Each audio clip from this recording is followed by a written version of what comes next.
اعوذ باللہ من الشیطان الرجیم بسم اللہ الرحمن الرحیم۔ آج جو میرا موضوع ہے وہ ہے درود پاک سرکار رسالت مآب صلی اللہ علیہ وآلہ وسلم پر درود شریف سے بڑھ کر کوئی عمل نہیں۔ آپ دیکھ لیجئے کہ اذان دے رہے ہیں، نماز پڑھ رہے ہیں، نوافل ادا کر رہے ہیں، تہجد ادا کر رہے ہیں، صدقات دے رہے ہیں، زکوٰۃ دے رہے ہیں، اور متعدد دن بھر آپ نیکیاں کر رہے ہیں، لیکن اس کی کوئی گارنٹی نہیں کہ یہ قبول ہیں یا نہیں، کیونکہ بہت سے اس میں پہلو آ جاتے ہیں ریاکاری کا یا درست ادائیگی کا مسئلہ، شرعی مسائل سے ناواقفیت جیسے معاملات سامنے آ جاتے ہیں۔ لیکن درود شریف ایک ایسا عمل ہے کہ جس کے لیے اللہ تبارک و تعالیٰ نے باقاعدہ قرآن مقدس میں حکم فرمایا کہ ان اللہ و ملائکتہ یصلون علی النبی یا ایھا الذین آمنوا صلوا علیہ وسلموا تسلیما۔ تو یہ جو عمل ہے جس کا حکم اللہ تبارک و تعالیٰ نے خود دیا اور اللہ اور اس کے ملائکہ یعنی فرشتے بھی یہ عمل سر انجام دے رہے ہیں، اور پھر اس کا حکم ہمیں بھی دیا، تو آپ خود اندازہ کیجئے کہ یہ کیسے ایسا عمل ہوگا کہ جو نامقبول ہو۔ شیخ ابو المواہب شاذلی رحمۃ اللہ علیہ نے فرمایا کہ مجھے رسول کریم صلی اللہ علیہ وآلہ وسلم کی زیارت ہوئی۔ میں نے عرض کیا یا رسول اللہ صلی اللہ علیہ وآلہ وسلم، اللہ کریم اس شخص پر درود بھیجتا ہے جو آپ صلی اللہ علیہ وسلم پر ایک بار درود بھیجے، کیا یہ ارشاد مبارک ایسے شخص کے لیے ہے جو کہ حضور قلب سے پڑھے، یعنی پورے خشوع اور خضوع کے ساتھ؟ آپ صلی اللہ علیہ وآلہ وسلم نے جواب دیا کہ نہیں، یہ ہر اس شخص کے لیے ہے جو درود بھیجے، خواہ غفلت کے ساتھ ہو۔ ایسے عالم میں بھی اللہ تعالیٰ پہاڑوں کے برابر اس کے ساتھ ملائکہ کو بھی شامل فرما دیتا ہے جو اس کے لیے دعا اور مغفرت مانگتے ہیں، لیکن اگر حضور قلب سے درود بھیجے گا تو اس کا اجر و ثواب اللہ کے سوا کوئی نہیں جانتا۔ امید ہے کہ آپ کو آج کا یہ موضوع پسند آ رہا ہوگا۔ اگر آپ کو چینل ضیاء حیات میں جو موضوعات میں آپ کی خدمت میں پیش کرتا ہوں اچھے لگتے ہوں تو زیادہ سے زیادہ سبسکرائب کریں، اپنے دوست عزیز اقربا میں اس کو شیئر بھی کریں، اور لائک اور کمنٹ ضرور کیا کریں، جبکہ بیل آئیکن کا بٹن ضرور دبا دیں تاکہ ہر نئی آنے والی ویڈیو کی اطلاع آپ تک آسانی سے پہنچ سکے۔ بہرحال میں عرض کر رہا تھا درود شریف کے حوالے سے،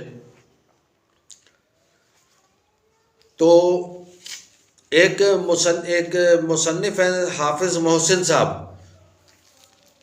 انہوں نے خود اپنے بارے میں یہ تحریر کیا کہ ایک رات میں درود شریف پڑھ رہا تھا،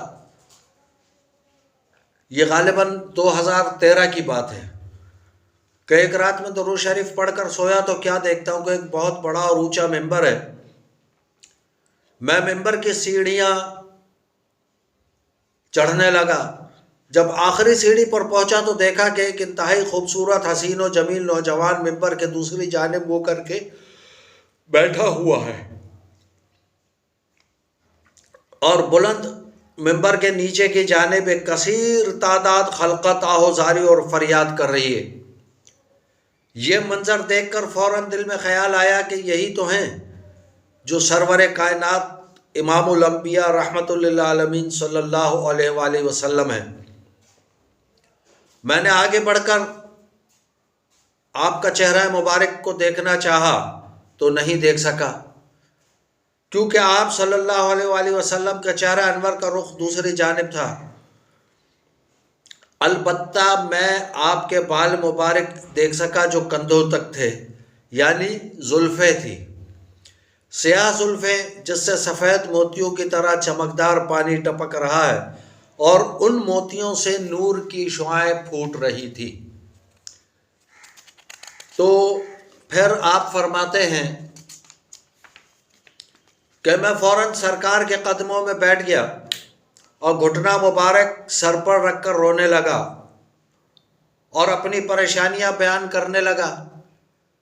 جس طرح کے مخلوق ہاتھ اٹھائے آپ صلی اللہ علیہ وآلہ وسلم کو پکار رہی تھی اور فریاد کر رہی تھی، میں بھی اسی طرح رو رو کر فریاد کرنے لگ گیا، اور میرے اسی رونے کی آواز سے میری اپنی آنکھ کھل گئی۔ آنکھ کھلی تو میری آنکھوں سے آنسو روا تھے۔ دعا گو ہوں کہ اللہ تعالیٰ میری اس حاضری کو قبول فرمائے۔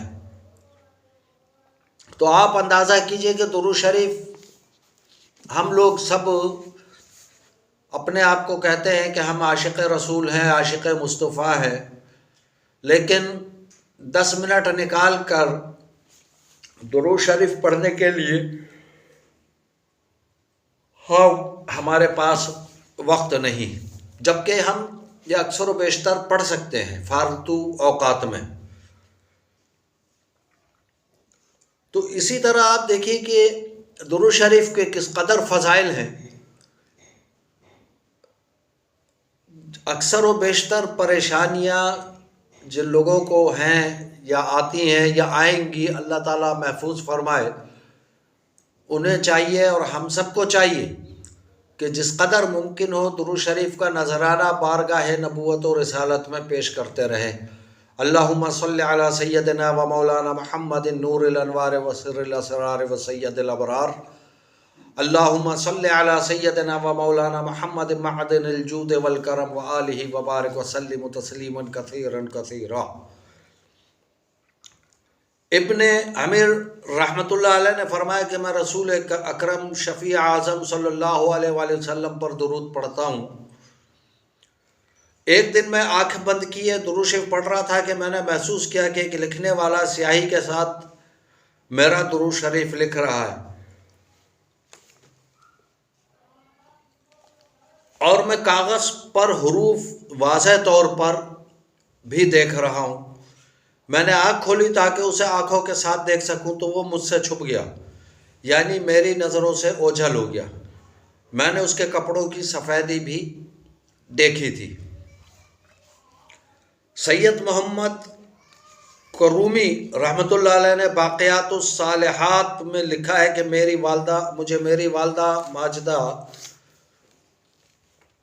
نے خبر دی کہ میرے والد ماجد کا نام محمد تھا۔ انہوں نے مجھے وصیت کی تھی کہ جب میں فوت ہو جاؤں اور مجھے غسل دے دیا جائے تو چھت سے میرے کفن پر ایک سبز رنگ کا کاغذ گرے گا، اس میں لکھا ہوگا کہ یہ آگ سے محمد کے لیے برات نامہ ہے، تو اس کاغذ کو میرے کفن میں رکھ دینا۔ چنانچہ غسل دیے جانے کے بعد وہ کاغذ گرا اور اس پر واقعی یہ لکھا ہوا تھا، اور اس کاغذ کی خاصیت یہ تھی کہ جس طرف سے بھی پڑھو سیدھا ہی لکھا نظر آتا تھا۔ میں نے اپنی والدہ ماجدہ سے پوچھا ان کا ایسا کون سا عمل تھا کہ جس کے سبب یہ اکرام کیا گیا، تو انہوں نے بتایا کہ ان کا ہمیشہ ذکر اور درود شریف کی کثرت تھی۔ ابو عبداللہ بن نعمان ذکر کرتے ہیں کہ میں نے عبد الرحیم رحمۃ اللہ علیہ کو یہ کہتے سنا ہے کہ میں حمام میں گر گیا تھا، میرے ہاتھ پر سخت ضرب آئی، شدید درد ہو رہا تھا اور ہاتھ متورم تھا، یعنی اس پہ سوجن تھی۔ ایک تو بڑا مسئلہ یہ ہے کہ میں جب تھوڑی سی مشکل اردو بولتا ہوں تو میرے اپنے جاننے والے یا اقربا میں سے وہ کہتے ہیں کہ یہ اردو آپ پتہ نہیں کون سی اردو بولتے ہیں، حالانکہ اصل اردو یہی ہے۔ یہ افسوس کا مقام ہے کہ ہم لوگ ہر طرف توجہ دیتے ہیں لیکن اپنی زبان و بیان پہ توجہ نہیں دیتے۔ بہرحال شدید درد ہو رہا تھا اور ہاتھ متورم تھا، رات کو اسی درد میں مبتلا تھا اور درود شریف پڑھ رہا تھا کہ آنکھ لگ گئی۔ خواب میں رسول کریم کی زیارت ہوئی، سرکار دو عالم صلی اللہ علیہ وآلہ وسلم نے فرمایا بیٹا تمہارے درود و سلام نے مجھے متوجہ کیا، صبح اٹھا تو نبی کریم کی برکت سے نہ درد تھا اور نہ ہی وہ ورم یعنی سوجن تھی۔ تو آپ اندازہ کیجئے کہ کس قدر فضائل ہیں، ایسے ہزاروں فضائل بیان کیے جا سکتے ہیں، آپ نے علماء سے بھی سنے ہوں گے اور خود بھی پڑھے ہوں گے، جانے ہوں گے۔ میں بھی آپ کو ایسے سینکڑوں فضائل بیان کر بتا سکتا ہوں کہ درود شریف کی کیا کیا فضیلتیں ہیں، مشکلات میں کیسے کام آتا ہے۔ خود میں یہ ریاکاری کے طور پہ نہیں، نہ فخر کے طور پہ، بلکہ اظہار نعمت کے طور پہ یہ عرض کر رہا ہوں کہ درود خضری کے مجھ پر خود بہت زیادہ میں نے پڑھا نہیں بلکہ ایک بتایا لوگوں کو درود خضری کے حوالے سے، اور میں پڑھتا بھی تھا، پڑھتا بھی ہوں۔ تو اس کے جو نعمت ہے، اس کے وجہ سے جو مجھ پر کرم نوازیاں ہوئیں سرکار دو عالم صلی اللہ علیہ وآلہ وسلم کی، وہ بیان سے باہر ہے۔ تو میری گزارش یہ ہے کہ میرے جو دوست احباب، عزیز اقربا، سبسکرائبرز یا جو میری ویڈیو دیکھ رہے ہوں، ان سے میری گزارش یہ ہے کہ جس قدر ممکن ہو سکے وظیفے اور چلے مسائل اور مشکلات کے لیے اپنی جگہ، لیکن سب سے بڑا وظیفہ، سب سے بڑا چلہ، سب سے بڑی کرم نوازی اگر آپ چاہتے ہیں ہر معاملے میں، اپنے ہر مشکل اور مسائل کا حل میں، تو درود شریف کا نذرانہ بارگاہ نبوت اور رسالت میں ضرور پیش کیا کریں۔ درود شریف چاہے چھوٹا ہو یا بڑا ہو، پڑھیں ضرور۔ بہت سے لوگ ایسے ہوتے ہیں کہ جن کو بڑا درود شریف نہیں آتا، کوئی وہ نہیں جانتے، پڑھنا لکھنا نہیں جانتے، تو میں ان سے پوچھتا ہوں کہ آپ کو صلی اللہ علیہ وسلم، صلی اللہ علیہ وآلہ وسلم تو آتا ہے؟ تو وہ کہتے ہیں جی یہ آتا ہے۔ تو میں کہتا ہوں آپ یہی پڑھا کریں۔ تو آپ لوگوں سے بھی گزارش ہے کہ اپنے مشکلات اور مسائل کے حل کے لیے جس قدر ممکن ہو درود شریف کا نذرانہ ضرور پیش کیا کریں۔ اللہ کریم اس درود کی برکت سے آپ کے تمام مسائل اور مشکلات حل ہوگا، اور اگر نبی پاک صلی اللہ علیہ وآلہ وسلم کی نظر کرم ہو گئی تو پھر تو سونے پر سہاگا ہے، اور یقیناً ہوتی ہے اپنے ہر درود پڑھنے والے عاشق کے اوپر۔ اور جبکہ ہم عشق رسول کا بھی دعویٰ کرتے ہیں، عاشق رسول بھی ہم اپنے آپ کو کہتے ہیں، اس کے باوجود اگر ہم اپنے آقا پر درود نہ پڑھیں تو یہ ہمارے لیے مقام افسوس سے کسی طور کم نہیں۔